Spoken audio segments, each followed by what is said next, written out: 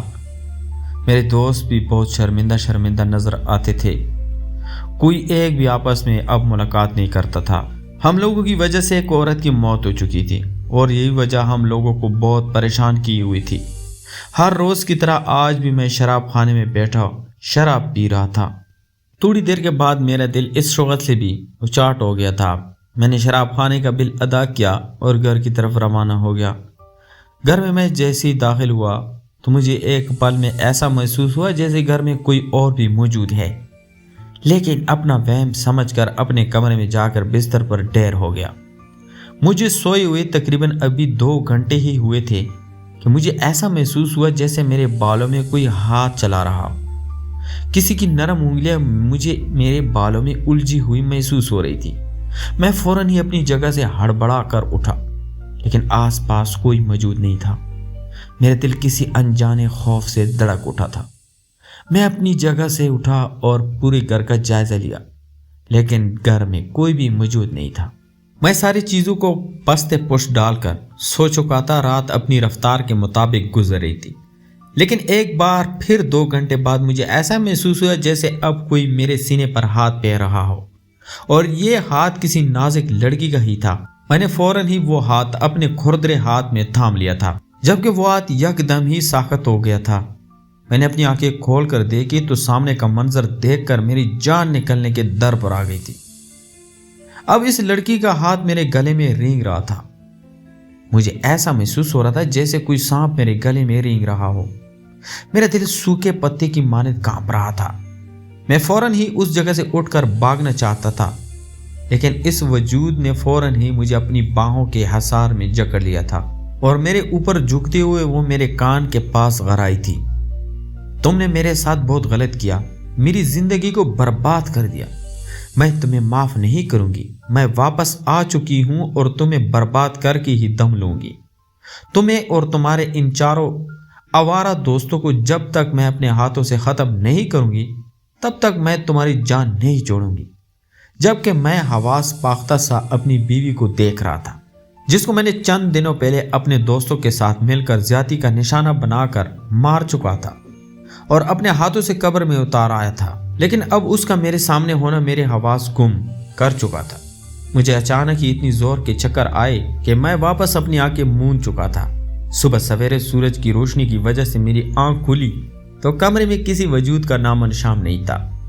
ایک پل کو مجھے ایسا گمان ہوا شاید میں کوئی خواب کے زیر اثر تھا، لیکن جلد ہی وہ خیال میرے ذہن سے نکل چکا تھا، کیونکہ میری بیوی کا دوپٹہ میرے کمرے کے صوفے پر پڑا ہوا تھا۔ یعنی وہ میرا وہم نہیں تھا، میری بیوی کی روح مجھ سے بدلہ لینے کے لیے آ چکی تھی، اور یہی سوچ میرے 14 طبق روشن کر چکی تھی۔ میں فوراً ہی بنا اپنی حالت کی پرواہ کیے بغیر ننگے پیر گھر سے نکلا تھا اور راستے میں اپنے دوستوں کو اطلاع کر دی کہ ایک جگہ مجھ سے ملو۔ میرے سارے دوست بھی میری ہڑبڑائی آواز سن کر فوراً اس جگہ پہنچ چکے تھے جہاں کا میں نے ان سب کو بولا تھا۔ میں نے وہاں پہنچتی ہی اپنے دوستوں کو ساری روادات سے آگاہ کیا تھا، جبکہ میرے دوست ہنستے ہوئے میرا مذاق اڑانے لگے تھے اور ہنستے ہنستے شہباز کہنے لگا، تو ایسا کہہ رہا ہے جیسے کسی نے تیری بیوی کو قبر کے اندر جا کر زندہ کر دیا ہو۔ جبکہ میں زور شور سے اپنا سر اس بات میں ہلاتے ہوئے کہنے لگا، واقعی یہ بات حقیقت ہے۔ مجھے تو لگ ہی ایسا رہا ہے کہ میری بیوی کو کسی نے زندہ کر دیا ہے۔ ایسے کیسے وہ میرے سامنے بیٹھی ہوئی تھی اور کل رات کو اس نے میرا گلا بھی پکڑا تھا، جبکہ وہ لوگ ابھی تک کہکا لگا کر ہنس رہے تھے۔ ہم لوگ ابھی باتیں کر ہی رہے تھے کہ اچانک ہی اس جگہ پر چھاپا پڑا اور 4 پولیس اہلکاروں نے ہمیں ہتھکڑیاں لگانا شروع کر دی، جبکہ میں اور میرے دوست حیران و پریشان ان پولیس اہلکاروں کو دیکھ رہے تھے۔ انہوں نے ہم 5 کو پکڑ لیا تھا اور پولیس وین میں ڈال کر لے جانے لگے تھے۔ یہ سب کچھ اتنا اچانک ہوا تھا کہ کسی کو بھی کچھ بھی سمجھ نہیں آ رہا تھا، جبکہ میں بار بار ایک پولیس والے سے پوچھتا رہا کہ آخر ہم سے کیا غلطی سرزش ہوئی ہے جو آپ لوگ ہمارے ساتھ ایسا کر رہے ہیں؟ ہم نے ایسا کیا کیا ہے جو آپ ہمیں اریسٹ کر رہے ہیں؟ لیکن کوئی بھی پولیس والا ہماری بات کا جواب دے نہیں رہا تھا۔ وہ لوگ سیدھا ہمیں پولیس اسٹیشن لے کر آئے تھے اور بنا کوئی بھی جانچ پڑتال کیے بغیر ہمیں حوالات کے اندر ڈال دیا گیا اور تھوڑی دیر بعد ہی ہماری خاطر تواضع شروع ہو چکی تھی۔ ہماری چیخیں پورے پولیس اسٹیشن میں گونج رہی تھی، لیکن کوئی بھی ہماری مدد کے لیے نہیں آ رہا تھا۔ جب ہماری خاطر تواضع کرنے کے بعد تھک کر بیٹھ گئے تو اچانک ہی میں نے تھکے ہارے انداز میں حوالات سے باہر دیکھا تو ایک بار پھر میرے قدموں تلے زمین نکل گئی، کیونکہ سامنے کوئی اور نہیں بلکہ میری بیوی سفید لباس پہنے سینے پر ہاتھ باندھے کھڑی ہوئی تھی۔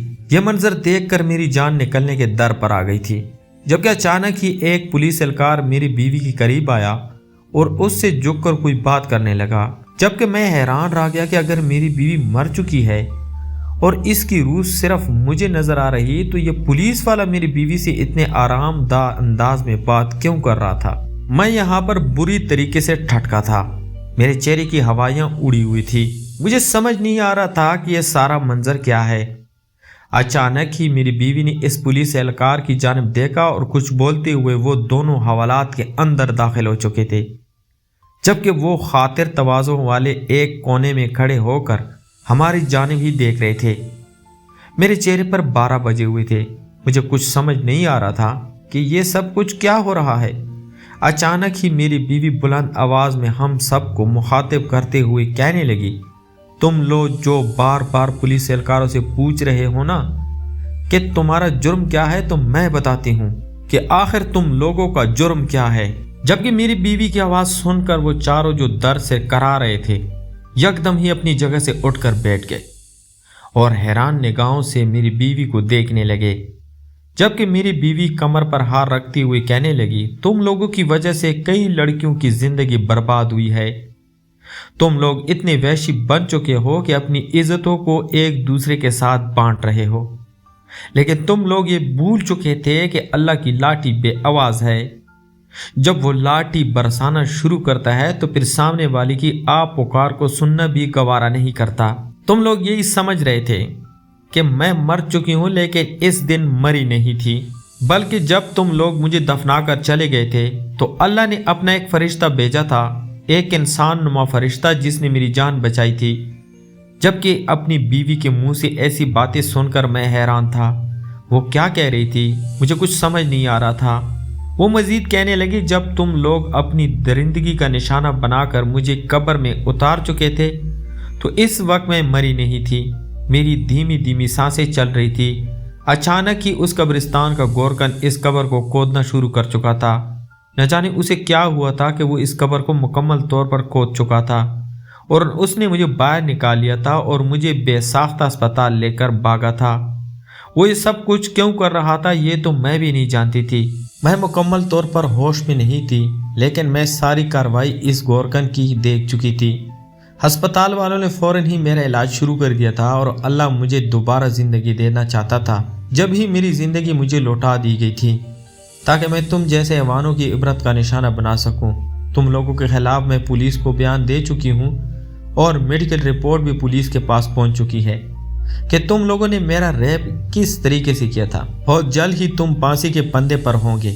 جبکہ میری بیوی یہ بول کر وہاں رکی نہیں تھی، وہاں سے چلی گئی تھی اور ہم چاروں ایک بار پھر ان پولیس اہلکاروں کے حوالے کر دیے گئے تھے جو صبح سے ہماری درگت بنا رہے تھے۔ کچھ دنوں بعد ہی ہمارا فیصلہ عدالت میں پہنچ گیا تھا اور عدالت نے ہم پانچوں کو عمر قید کی سزا دی تھی۔ جبکہ آج بھی میں اپنی بیوی کے بارے میں سوچتا ہوں تو میرے رنگوٹے کھڑے ہو جاتے ہیں، کیونکہ میں نے باقاعدہ اپنی بیوی کی سانسوں کو روکا محسوس کیا ہوا تھا۔ تو اس دن اسے کون زندہ کر گیا؟ وہ کیسے اس دنیا میں واپس آ گئی؟ اچانک ہی میرے دماغ میں غوث الاعظم کا وہ واقعہ آیا تھا جب وہ مردوں کو زندہ کر دیتے تھے۔ ایک روز غوث اعظم عبد القادر جیلانی ایک جگہ سے گزر رہے تھے کہ ان کی نظر 2 آدمیوں کی جانب پڑی۔ انہوں نے جب محسوس کیا کہ وہ دونوں آدمی آپس میں لڑ رہے ہیں تو وہ قدم با قدم چلتے ہوئے ان دونوں کے قریب کھڑے ہو گئے اور ان کے معاملے کو سمجھنے کی کوشش کرنے لگے۔ ان دونوں میں ایک عیسائی مذہب سے تعلق رکھتا تھا جبکہ دوسرا مسلمان تھا۔ عیسائی مذہب کا آدمی کہنے لگا، ہمارے نبی تمہارے نبی سے افضل تھا۔ یہ بات سن کر غوث اعظم کے ماتھے پر شکنوں کے جال بچھ گئے، جبکہ دوسرا مسلمان آدمی فوراً ہی کہنے لگا، ایسا نہیں ہو سکتا، حضور محمد صلی اللہ علیہ وآلہ وسلم سب سے زیادہ افضل تھے اور وہ کہنے لگا اچھا تم اپنے نبی کی کوئی کرامات بتاؤ، میرے نبی تو مردوں کو زندہ کر دیتا تھا، اور اس بات کا ذکر تو قرآن پاک میں بھی موجود ہے۔ مسلمان آدمی خاموش ہو گیا کیونکہ وہ اتنا مذہب کے بارے میں نہیں جانتا تھا۔ غوث اعظم فوراً ہی اس آدمی کے پاس پہنچے اور اسے بازو سے پکڑ کر جھنجھوڑتے ہوئے کہنے لگے، تم ایسے کیسے کہہ سکتے ہو کہ میرا نبی افضل نہیں ہے؟ میں مانتا ہوں کہ عیسیٰ علیہ السلام اللہ کے نبی ہیں اور میں ان پر یقین رکھتا ہوں، لیکن حضور محمد صلی اللہ علیہ وآلہ وسلم آخری نبی ہے اور میں ان کا غلام ہوں۔